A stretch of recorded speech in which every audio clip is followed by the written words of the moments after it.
Welcome to your deep dive. We're tackling the book of Genesis today. You know, the one with Adam and Eve, their kids, and, well, you know, all the family drama that comes after. Creation, temptation, a bit of sibling rivalry. Yeah, it's all there. So, how about we just dive right in? Where do we even begin with this? Genesis, it's like the bedrock, the foundation of the whole biblical story. It's not just stories, it's this carefully woven tale of where it all began. The universe, humanity, and that, how do I put it, that tangled relationship between us and, well, God. Right. And speaking of beginnings, there's that creation story. 7 days, very specific order to it all. First, it's light and darkness, then sky and sea. You've got land and plants, sun, moon, stars, then the fish and birds, land animals, and finally humans. It's a pretty deliberate sequence, isn't it? What's the point of all that? Oh, yeah. Definitely not random. It's like going from chaos to order, from this formless nothing to a world with purpose and structure. Each day builds on the last, leading up to humans, like the grand finale of God's work. And after each step, God looks at it and says, good. It's like he's emphasizing, this is exactly how I wanted it. Yeah, like each piece is part of this big, grand design. And then, well, we get to humans, made in God's image. That's a pretty powerful statement. What does it even mean for humanity to be a reflection of God like that? It's huge, right? Like saying we share something with the divine, sets us apart from everything else in creation. That whole image of God idea, it's been at the heart of so many debates, theological, philosophical, you name it. Does it mean we look like God, think like God, have a conscience like God, or something else entirely? It's a question that keeps coming back, It shapes how we understand what it means to be human. Makes you really think about our place in all of this. Okay, so we have this idyllic setting, the Garden of Eden, abundance everywhere, harmony, it's paradise. But then there are those two trees, the tree of life and the tree of knowledge of good and evil, and, well, let's not forget the serpent. The serpent. It's crazy how that image has become like the ultimate symbol of temptation, deception. It's not just some random animal in the story. It's cunning, it's persuasive. It uses these clever arguments to tempt Eve into disobeying God. And Eve takes a bite, shares it with Adam, and that's it. Paradise lost. Yeah, and the consequences hit them hard and fast. Shame, fear, pain, it all enters the world. The harmony of Eden, gone. They're kicked out, separated from God. It's a turning point, This fall shapes everything that comes after. That relationship between humans and God, it's never the same. It's not just about Adam and Eve, though, right? It's like this symbolic representation of how we struggle with temptation and the consequences they always follow. Exactly. The fall, it asks these timeless questions about choice, responsibility, what happens because of the choices we make. It resonates with us, We all face temptations, we all make choices, and, well, we live with the consequences. Okay, so next we meet Adam and Eve's sons, Cain and Abel. Cain, he's the farmer. He brings an offering from his harvest. Abel, the shepherd, he offers a lamb from his flock. But God, well, something about Cain's offering just isn't right with him. What do you think that's about? It's subtle, right? But the text, it hints at the heart behind the offering. Abel's, it's described as the firstborn of his flock and the fat portions.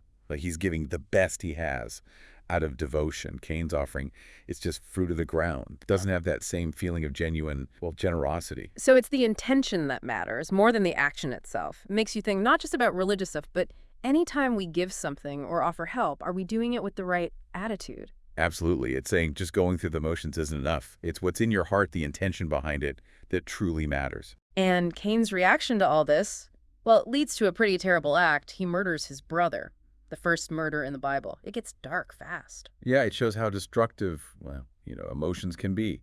Jealousy, anger, resentment, it can escalate so quickly, lead to devastating consequences. It's a sobering thought. And the punishment, it's harsh. Cain, he becomes a wanderer, forever separated from his family and the land. Yeah, it really drives home the point, about the gravity of his sin and how we're accountable for what we do. It also brings up the concept of, divine justice.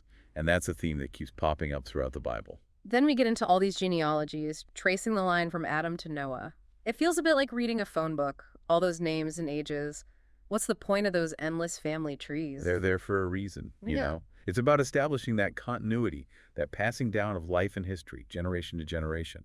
And they highlight just how long these early patriarchs lived, like Adam, 930 years old. It's mind-boggling, whether you take it literally or not. 930 years, hard to even imagine. Right. Some scholars say it's symbolic, like a gradual decline in human vitality. the further we get from Eden. Others say it's literal, reflecting a different understanding of time, how humans existed back then. It's open to interpretation. And tucked in those genealogies, there's this little mention of the Nephilim, these sons of God having kids with human women. It's like a little mystery box in the middle of all those names. That passage, it sparked so many theories. Who are the Nephilim? Fallen angels, giants, ancient heroes. The text doesn't say, so we're left wondering, right, what were they? What did it mean? But one thing's for sure, they're associated with this growing evil, this violence that's spreading in the world. And that brings us to, well, the flood. It's one of the most dramatic events in Genesis. And it's a story you find in tons of cultures, each with their own spin on it. Flood narratives, they're all over ancient mythology. They often represent this cleansing, wiping out evil and corruption. In Genesis, it's the consequence of humanity's wickedness, like God saying, enough is enough. God chooses Noah, this righteous man, to build the ark, save his family, and 2 of every animal. Noah, he's a testament to faith and obedience, given this crazy task, and he just trusts God, even when it doesn't make sense. It rains for 40 days and 40 nights. Everything's submerged, wiped clean, except for Noah and his floating zoo. Powerful symbol of destruction and renewal, right? Humanity gets a reset button, a chance to start fresh. And afterwards, God makes a covenant with Noah, promises to never flood the world again. And to seal the deal, we get the rainbow, a beautiful reminder of God's mercy and this hope for a better future. Speaking of covenants, could you explain what they meant back then in ancient cultures? They were a big deal, not just agreements, they were serious oaths. Yeah. Binding commitments that defined relationships, obligations between people. In the ancient world, they carried a lot of weight, often involved rituals, sacrifices to really solidify them, With God's covenant with Noah, it's like a new chapter. God saying, I'm still here, I'll protect you despite your mess-ups. It's like a reset, a fresh start. But, well, it seems humanity didn't quite learn their lesson. They decide to build a tower, that Tower of Babel, trying to reach heaven. Human pride and ambition again, right? Yeah. Wanting to be like God, transcend our limits, and it doesn't go over well. God confuses their languages, scatters them across the earth. They can't understand each other anymore. It's a story that's fascinated people for centuries. It touches on so much. The origin of languages, cultural diversity, the consequences of arrogance, and the importance of humility. It also shows the power of language, how it can both unite and divide. Something to think about, especially in our world today where we're all so interconnected. And from this scattered humanity, we're introduced to Abram, who later becomes Abraham, the patriarch, the father of the chosen people. Abram's story, it's all about faith and obedience. Yeah. He's called by God, told to leave everything, journey to a new land. God promises you'll become a great nation, and through you, all families on earth will be blessed. Talk about a leap of faith, leaving everything familiar, stepping into the unknown, just based on a promise. It's incredible, right? The trust he shows. Abram's journey, it's a model for anyone who's ever felt that call. Step outside your comfort zone, follow a path you can't fully see, just trusting that something greater awaits you on the other side. But there's a problem from the start. His wife, Sarai, later Sarah, she's barren, and she suggests, well, it reflects the times, but she suggests that Abram have a child with her maidservant, Hagar. Yeah, things get messy. Sarah, desperate for a child, she encourages it at first. But when Hagar gets pregnant, gives birth to Ishmael, Sarah becomes jealous, resentful. It's a lot of complicated emotions, and it shows how things worked back then, the social dynamics. A woman's status, it was often tied to having children. It's a story that resonates, Still raises questions about families, power imbalances, how complex human relationships can be. And despite all the complications, God reaffirms his covenant with Abram, now Abraham. Promises him a son with Sarah, even though they're both old. A son at 100. Talk about a late-in-life surprise. It's like a testament to faith, Yeah. Shows that God's promises, they don't waver. God works outside our human limitations. His plans, they unfold in ways we could never predict or control. And then, well, we get to one of the most difficult stories in the Bible, the testing of Abraham.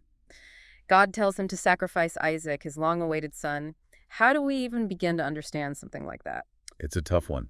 It's challenged people for centuries. Yeah. It raises all these moral and theological questions about faith, obedience, the very nature of God. Why would God ask for such a thing? Is it a test of blind obedience or something deeper? It really makes you think. It forces us to confront, well, the limits of what we can grasp, the mystery of faith, this idea of a God who sometimes acts in ways we can't understand with our human logic.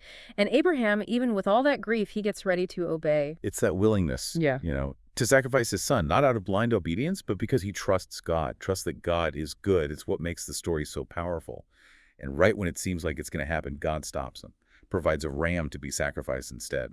It's like a reminder God provides, sometimes in ways we least expect. Even in the darkest times, we're not alone.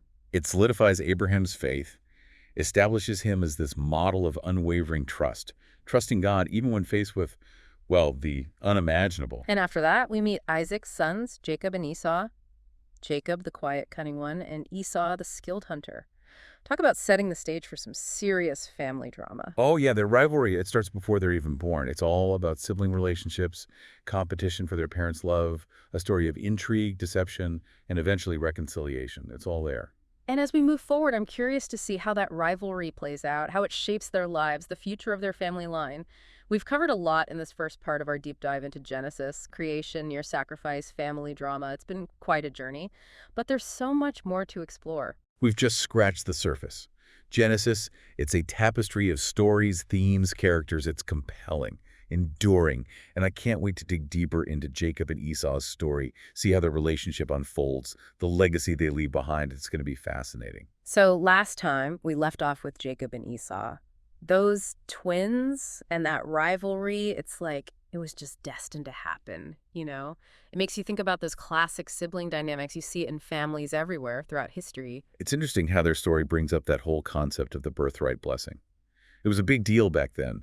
In those ancient cultures, it wasn't just some, symbolic gesture. It had real weight, legal and spiritual. Determined inheritance, leadership in the family, all of that. So not just about who got dad's favorite sheep, huh? No, not at all. It was like this channel of divine favor, shaping the destiny not just of the person, but their whole line of descendants. In this case, it was carrying the weight of that covenant Abraham made with God, the promise of a great nation, the future of the chosen people, all tied up in it. Wow.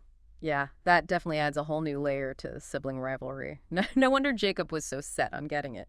Even if it meant, well, let's call it creative strategizing. And we can't forget Rebecca. It seems she had a favorite, and she wasn't afraid to, play the game a little. Rebecca, her actions, they make you think, don't they? About how far a mother will go to protect her son's future, especially the one she favors. Was it right, what she did? Or was it too much? It's a question that's still debated today. Adds to the complexity of the whole thing. It definitely shows how complicated families can be, the choices people make, the power dynamics, and of course Jacob, his deception, well, it had consequences. He ends up running for his life, fleeing to his uncle Laban to get away from Esau's anger. But even while he's running, he has that dream, the one with the stairway to heaven and angels going up and down. What's the meaning of that dream, in Jacob's story, I mean? Jacob's ladder, as it's called. It's a pivotal moment for him. He's alone, scared, dealing with what he's done, and then God appears. In a dream, reaffirms those covenant promises made to Abraham and Isaac. Like God saying, I'm still with you, even though you messed up. It's a message of grace, reassurance. I see your potential, Jacob, even if you don't see it yet. Exactly. Hope, second chances, it's all there. And that ladder connecting heaven and earth, it's powerful, symbolizing God's presence, involvement in human life. Even when we feel lost, alone, God's working things out. So Jacob ends up with Laban, working for him, and of course falls for Rachel, his beautiful cousin. But Laban, he's a shrewd guy. He makes Jacob work for it. Another one of those Genesis love stories, twists and turns everywhere. Jacob works 7 years for Rachel and then gets tricked into marrying Leah, the older sister. Shows how things were back then, right? Arranged marriages, family obligations, they were everything. Individual desires, well, not so much. 14 years of labor for 2 wives. That's a long engagement. Makes you wonder if Jacob ever thought, maybe I should have kept walking. And then, even after all that, more drama. Leah and Rachel, they both struggle to have children. Competition, tension, they both want Jacob's favor. And in those days, having children was how women gained status. They bring in their maidservants, Bilhah and Zilpah, as surrogates. Just complicates everything even more. Talk about a reality show, biblical style. But aside from all the drama, what are some of the bigger themes we see here? Well, with all the scheming, it's Leah, the one who wasn't loved as much, who has children first. It's like God saying, my blessings, they don't always line up with what you think you want. Sometimes what we think is best for us isn't what God has planned. Then there's that wrestling match. Jacob versus, well, a man at the River Jabbok. It's a mysterious story. People have been trying to figure it out for centuries. What do you think it means? It's open to interpretation, right? Some say the man is an angel. Some say a divine being. Some say it represents Jacob's inner struggles. But no matter how you look at it, that wrestling match, it symbolizes a change in Jacob. He comes out of it with a new name, Israel, he who strives with God. A turning point in his faith, recognizing his strength, but also his vulnerability. And the fact that he wrestled with God and survived, it suggests a different kind of relationship. Not just bowing down, but engaging, questioning, even challenging God. Right. Faith isn't always easy answers, blind obedience. Sometimes it's struggle, doubt, wrestling with the very idea of God. After all that time with Laban and all that family drama, Jacob decides to go back home. But that means facing Esau, his brother, the one he tricked years ago. Talk about an awkward family reunion. It's tense, right? Jacob's afraid. I'm afraid of Esau's anger, revenge. He tries to smooth things over, sends gifts ahead, prepares for the worst, like trying to apologize after doing something really bad. Can't even imagine what it was like when they finally saw each other. It's surprising, actually. Esau, he doesn't want revenge. He runs to Jacob, hugs him, starts crying. Forgiveness, reconciliation, it's a beautiful moment. Shows how even those broken relationships can be healed. Yeah, holding on to anger, resentment, it only hurts us in the end. Forgiveness, it's hard, but it can set us free. But it's not all sunshine and roses. Even though they reconcile their descendants, they're still going to struggle. And Jacob's own family, they face new challenges settling back in Canaan. Consequences of their actions, choices they made, the complexities of relationships, it all plays out in some pretty tragic ways. Like the story of Dinah and Shechem, Jacob's sons, they take revenge for what they see as, well, dishonor to their sister. Shows how quickly violence can happen when pride, tribalism, revenge take over. It's a cautionary tale about acting without thinking, the need for wisdom, restraint when there's conflict. And it kind of hints at the tensions, power struggles that are going to shape the 12 tribes of Israel, which we haven't even gotten into yet. Yeah. Be a good place to start next time. You mentioned the 12 tribes of Israel. That's a big part of the whole story, right? Mm-hmm. How did those tribes even come to be? Well, Jacob, he had 12 sons, each one representing a different branch of the family. And those sons, they're the ancestors of the 12 tribes. They become the foundation of the Israelite nation. Each tribe with its own role, its own part in their collective history and identity. It's amazing how these family ties, with all the rivalry and complexity, they actually shape the whole political and social landscape of Israel as it emerges. Like a family tree, right. You can see how each branch contributes to the whole tree. And when we talk about the 12 tribes, we can't forget Joseph, one of Jacob's favorites. His story, it's like a roller coaster. So many ups and downs. It's a classic story about making mistakes, about God's plan, and in the end, redemption. It shows how destructive jealousy can be. Joseph's brothers, they resent him. He's the favorite. He has those prophetic dreams. So they sell him into slavery. It's awful. Driven by the worst parts of human nature. Makes you wonder how anyone could ever come back from something like that. But Joseph, he doesn't let it turn him bitter. He holds on to his integrity, his faith. He finds a way to thrive even when things are hard. Even as a slave, Joseph's character, his talents, they shine through. He rises up, gains authority in Potiphar's house, shows his leadership, his work ethic. But it's not easy, not at all. Potiphar's wife, she falsely accuses him, and he's thrown in prison. Another setback in a life that's already full of them. It's like, come on, give the guy a break. But even in prison, Joseph, he finds a way. He becomes known for interpreting dreams. And that gets him noticed by Pharaoh. That's the turning point, right? Pharaoh, he's having these weird dreams. None of his advisors can figure them out. Joseph, he steps up. With God's help, he interprets them. Predicts 7 years of abundance, then 7 years of famine. So it's not just random dream stuff. It's about understanding nature, the good times, the bad times. Even back then, they knew how important it was to plan ahead, be prepared. And Joseph, he doesn't just interpret the dreams. He gives Pharaoh a plan. Stockpile grain during the good years, make sure Egypt survives the famine. That wisdom, that practicality, it's what makes Pharaoh promote him. He becomes vizier, second in command. Wow, what a change. From prisoner to, basically prime minister. All because he could understand Pharaoh's dreams. Even in the worst times, he never gave up. Never lost sight of who he could be. That's faith in action. And then, his brothers show up. They come to Egypt because of the famine. They need food desperately. And they have no idea. The powerful vizier, the one they're bowing down to, is Joseph, their brother, the one they betrayed. Oh, the irony. You can just feel it. They're begging for help, and he's the one with all the power. It's a test for Joseph, right? Will he get revenge, or will he do something different? He tests them, puts them through some trials. But in the end, He can't hold back anymore. He tells them who he is. You can imagine the scene, the tears, the emotion. He embraces them, the same brothers who wanted him gone. It's powerful. It's all about forgiveness, how it can change everything. No matter how badly someone hurts you, there's always a chance for reconciliation, for healing. And get this, Joseph's position, the power he has, it becomes the way he saves his family, his people. He brings them to Egypt, gives them land, resources, makes sure they survive the famine. It's like God's working through everything, even the bad stuff, to bring about good. Sometimes the things that seem like setbacks, tragedies, they become the starting point for something amazing. And Joseph, his story sets the stage for the future of the Israelites in Egypt. They grow, they become influential.